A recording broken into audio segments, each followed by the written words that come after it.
اٹھتے بیٹھتے اسے آئلہ کی مثالیں دیتی. لڑکیوں کو لڑکیوں والے کام کرنا چاہیے. آئلہ کو دیکھ لو، کوکنگ کتنی اچھی کرتی ہے، بولتی بھی نرم ہے، تمہاری طرح نہیں، اور دیکھو اس کے اندر کتنا دھیما پن اور شائستگی ہے. مگر لیلا ہی کیا، جس پر کوئی بات اثر کر جائے وہ چچی کی بات ایک کان سے سنتی دوسرے سے نکال دیتی.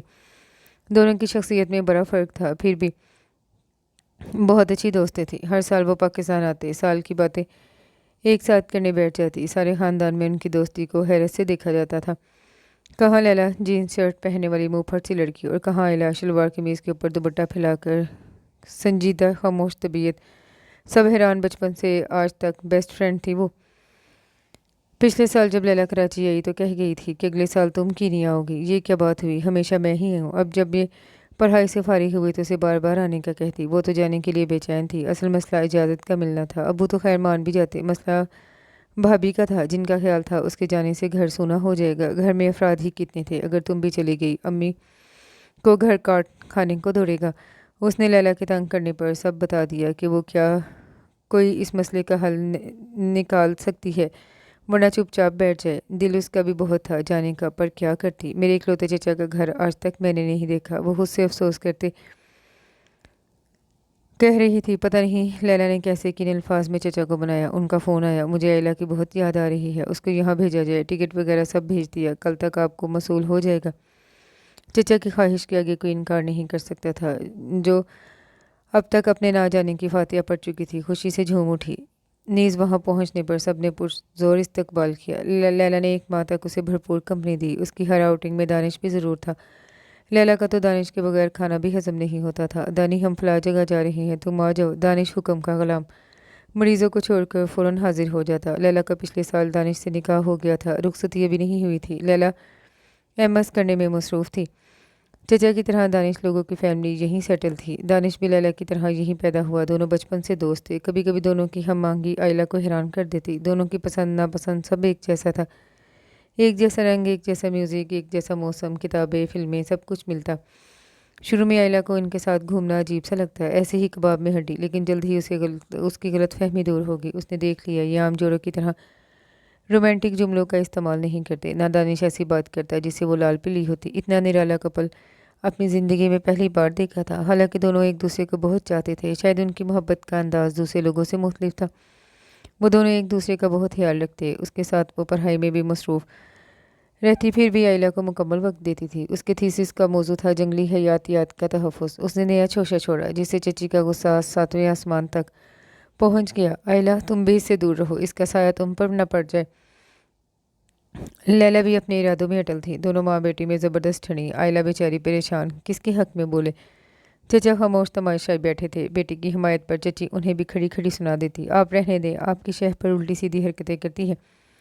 سسرال میں ساس خوش نہیں ہوگی کہ میری بہو گھوڑا اچھا دوڑاتی ہے، اچھی سائیکلنگ کرتی ہے. شریف گھروں کی بہو بیٹیوں کے یہ لچھن نہیں ہوتے. مگر یہاں میری سنتا کون ہے. چچا اس دن بیٹی کی حمایت میں ایک لفظ بھی نہیں بولے. جب منت سماجت کچھ کام نہ آیا تو لیلا نے بھوک ہڑتال کر دی، کمرے میں بند ہو گئی. ایک دن تو چچی نے پرواہ نہیں کی، دوسرے دن فکر مند ہوئی. مگر لیلا اپنی ضد کی پکی اس وقت تک کمرے سے نہیں نکلی جب تک اجازت نہیں ملی. پھر آخر چچی نے اجازت دے دی. وہ خوشی سے کمرے سے نکل کر امی کے گلے میں باہیں ڈال کر شکریہ ادا کیا. پھر اس تمام قصے کے بعد لیلا نے نیا جھگڑا نکالا. آئلہ بھی میرے ساتھ جائے گی. چچی پہلے ہی خفا تھی، مزید ہو گئی. ممی ناراضگی بالکل فضول ہے، میں تفریح کرنے نہیں جا رہی، یہ میرا ریسرچ ورک ہے.